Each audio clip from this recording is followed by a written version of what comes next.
There are books buried beneath the Bible, not metaphorically, literally, hidden in desert caves, sealed inside clay jars, smuggled through black markets, translated in secret, and locked away for centuries were texts the early church never wanted ordinary believers reading freely. Some were declared heresy. Others were condemned as dangerous. A few vanished so completely that the world forgot they existed until accidental discoveries in the 20th century shattered the silence. And inside those forgotten writings were parables, teachings attributed to Jesus and his followers that sounded strangely familiar to the New Testament, yet radically different in meaning. Parables about divine sparks trapped inside humanity. Parables about rebellious heavenly powers controlling the material world. Parables suggesting salvation came not through obedience to institutions, but through awakening hidden knowledge buried within the self. These were not minor theological disagreements. They were existential threats to the emerging church hierarchy. Because if ordinary believers accepted these teachings, the authority of bishops, councils, priests, and centralized doctrine could collapse entirely. The official story of Christianity tells us the Bible emerged naturally through divine inspiration. The correct books survived because they were true. The false books disappeared because they were dangerous lies. But history is rarely that simple. The Bible did not descend from heaven fully assembled. It was debated, edited, contested, political, and behind closed doors. Early church leaders fought bitterly over which teachings Christians would be allowed to hear. The winners became orthodoxy. The losers became heretics. And buried among the rejected writings were parables considered too explosive for the final canon. Tonight we uncover 5 of them.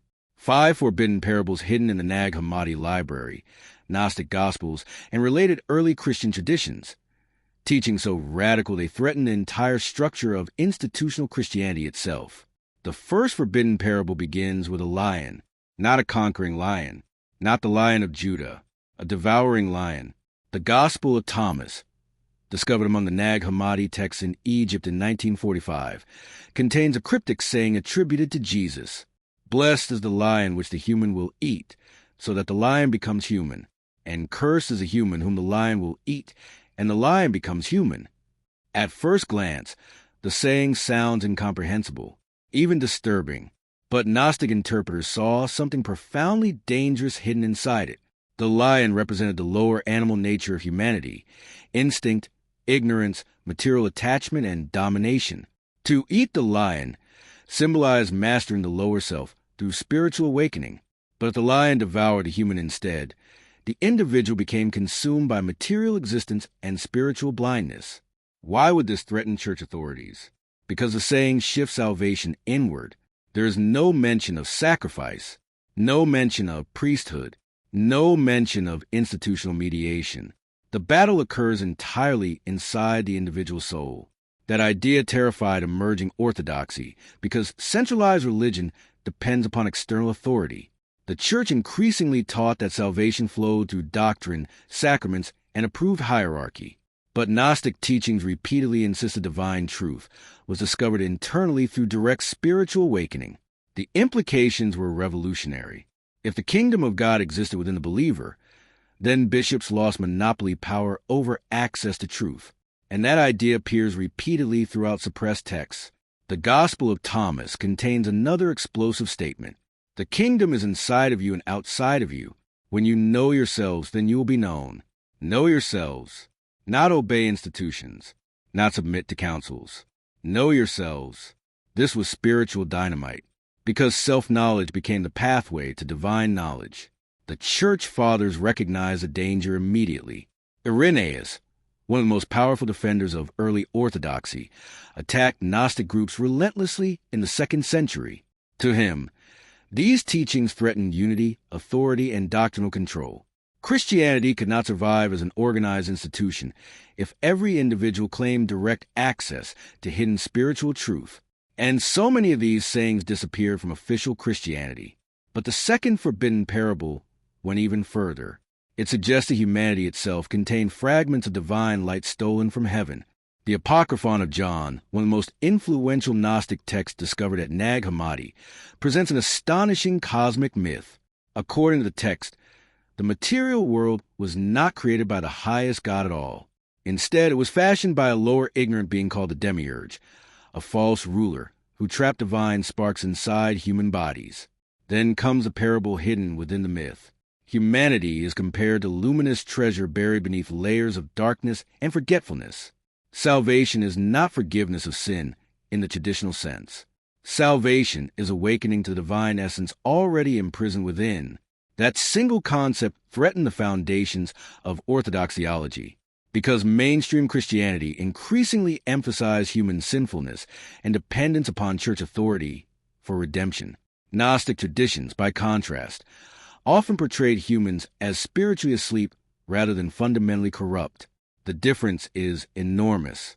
Orthodox Christianity said humanity needed rescue from sin through Christ and the church.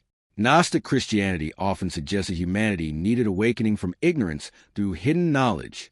One system centralized authority, the other decentralized it entirely, and the political consequences were dangerous. If ordinary believers carried divine sparks internally, then emperors, bishops, and institutions no longer stood above them spiritually. The hierarchy separating clergy from common believers weakened dramatically. This helps explain why church councils aggressively suppress such writings. The struggle was not merely theological. It was institutional survival. The third forbidden parable may have been the most dangerous of all because it portrayed celestial rebellion not as purely evil, but as part of divine awakening. In several Gnostic traditions, the serpent in Eden receives startling reinterpretation. Instead of pure deception, the serpent becomes associated with knowledge, liberation, and resistance against ignorance imposed by the demiurge. One text presents humanity trapped in unconscious obedience until awakened by forbidden knowledge. That inversion horrified Orthodox leaders, because the Genesis story formed part of Christianity's moral architecture: obedience to God, rebellion as sin, authority as sacred order. But Gnostic reinterpretations destabilized the entire framework. What if ignorance was the true prison? What if unquestioning obedience enabled spiritual blindness? What if awakening required challenging false rulers, earthly and cosmic alike? Now imagine how explosive those ideas became under the Roman Empire. Christianity was evolving from persecuted movement into organized religion increasingly connected with imperial power. Stability mattered. Order mattered. Centralized doctrine mattered. Teachings glorifying hidden rebellion against false authorities became politically radioactive, especially when some Gnostic groups described earthly rulers as reflections of corrupt cosmic powers. The implications bordered on revolutionary. Suddenly, the struggle for salvation looked less like obedience to institutional structures and more like resistance against systems of spiritual domination. No empire tolerates that comfortably. The fourth forbidden parable concerned the nature of resurrection itself, and this may have frightened the church more than anything else. The Gospel of Philip contains one of the most controversial statements in all suppressed Christian literature. Those who say they will die first and then rise are mistaken. If they do not first receive the resurrection while they live, when they die they will receive nothing. That sentence completely transforms Christian resurrection. Orthodox Christianity emphasized future bodily resurrection after death. But this teaching presents resurrection as an internal spiritual awakening happening during earthly life. Again, salvation becomes inward, experiential, personal, mystical. The resurrection is not merely historical. It becomes psychological and spiritual. To Gnostic believers, enlightenment itself was resurrection from spiritual death. Why was this dangerous? Because it bypassed institutional control over the afterlife. The church increasingly functioned as gatekeeper between humanity and eternal salvation. Sacraments, doctrines, rituals, and ecclesiastical authority mediated access to resurrection hope. But if resurrection was already accessible internally through spiritual awakening, institutional mediation weakened dramatically.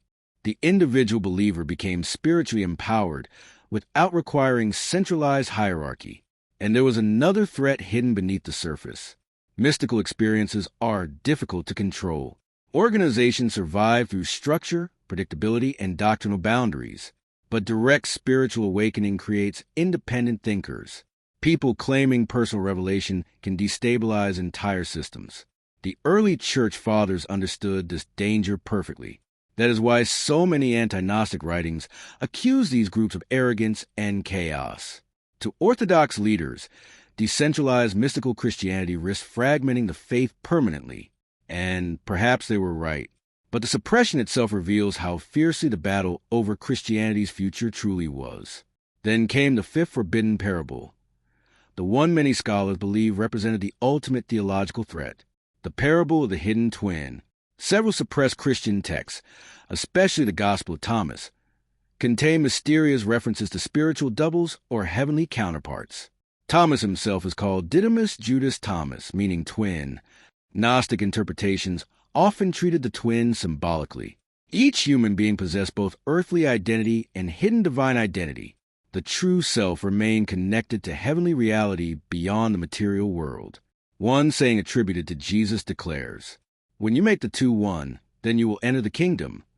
The two one, earthly self and divine self united, physical and spiritual reconciled, human and heavenly merged. This was not merely symbolic spirituality. It approached outright mystical union with the divine, and that terrified institutional Christianity because it blurred distinctions between God and humanity too radically. Orthodox theology preserved separation. Humans could approach God, worship God, receive grace from God, but not discover themselves as carriers of divine essence in the radical Gnostic sense. The Church feared spiritual elitism, doctrinal chaos, and theological collapse. But perhaps deeper than that, the Church feared losing control over who possessed authority to define truth itself. Because these forbidden parables shared one common theme: direct access to divine knowledge, direct access to spiritual awakening, direct access to truth without institutional gatekeepers. That is why the Nag Hammadi discoveries shocked modern scholars so deeply.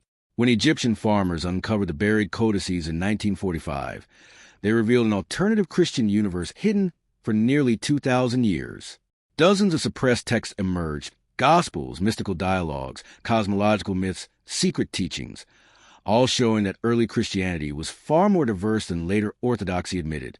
The winners of history had simplified the story, but the buried texts preserved the conflict. And once those writings resurfaced, uncomfortable questions followed. Who decided which teachings counted as scripture? Why were some voices preserved while others were erased? How much of Christianity's final shape resulted from spiritual truth versus political consolidation? Because church councils did not operate in neutral environments. They existed amid power struggles, imperial alliances, doctrinal wars, and fears of fragmentation. By the 4th century, Christianity had become deeply entangled with Roman state interests. Unity became politically essential, and unity requires boundaries. Alternative interpretations threatened cohesion. Mystical individualism threatened authority. Competing gospels threatened centralized doctrine. So the canon narrowed, theological diversity collapsed, and many forbidden parables disappeared into deserts, caves, monasteries, and hidden libraries. But suppression often creates fascination stronger than acceptance ever could. The very act of banning these texts made them dangerous, because forbidden ideas acquire power precisely through exclusion. And the forbidden parables continue disturbing modern audiences because they speak directly to tensions still alive today. Institution versus spirituality, authority versus personal experience, external obedience versus internal awakening. Those conflicts never disappeared. They merely changed form. Even today, many people feel spiritually disconnected from institutions while longing for direct experience of meaning, transcendence, and inner transformation. The suppressed texts resonate because they address that hunger directly. They tell individuals to seek within, to awaken, to question, to discover hidden truth beyond appearances. That message remains both inspiring and destabilizing. And perhaps that explains why these texts continue generating controversy centuries later, because they force an uncomfortable realization. Early Christianity was never a single unified belief system marching smoothly toward orthodoxy. It was a battlefield. Different groups competed fiercely to define Jesus, salvation, resurrection, authority, and the nature of God itself. Some emphasized hierarchy and doctrine. Others emphasized mystical knowledge and inner awakening. Some prioritized institutional stability. Others prioritized personal revelation. Eventually, one side won. But the buried texts prove the alternatives once existed powerfully enough to threaten the future of Christianity itself. And that may be the most unsettling revelation of all. The forbidden parables were not removed because they were irrelevant. They were removed because they were dangerous. Dangerous to centralized control. Dangerous to doctrinal certainty. Dangerous to institutions claiming exclusive authority over salvation. Because a believer who discovers divinity within becomes difficult to govern. A believer who values direct spiritual knowledge becomes difficult to control. And a movement built upon internal awakening rather than external authority becomes almost impossible to centralize completely. The early church fathers understood that reality clearly, which is why they fought so hard to define orthodoxy before alternative interpretations spread beyond containment. The canon became more than theology. It became stabilization, the selection of acceptable truth, the construction of spiritual order from theological chaos. And beneath that order, buried in forgotten caves and hidden libraries, the forbidden parables waited silently for centuries, waiting for rediscovery, waiting to remind the modern world that Christianity's origins were far stranger, more contested, and more revolutionary than most people were ever taught. Because history is written by survivors. But sometimes the buried voices survive too, and when they return, they do not merely challenge doctrine.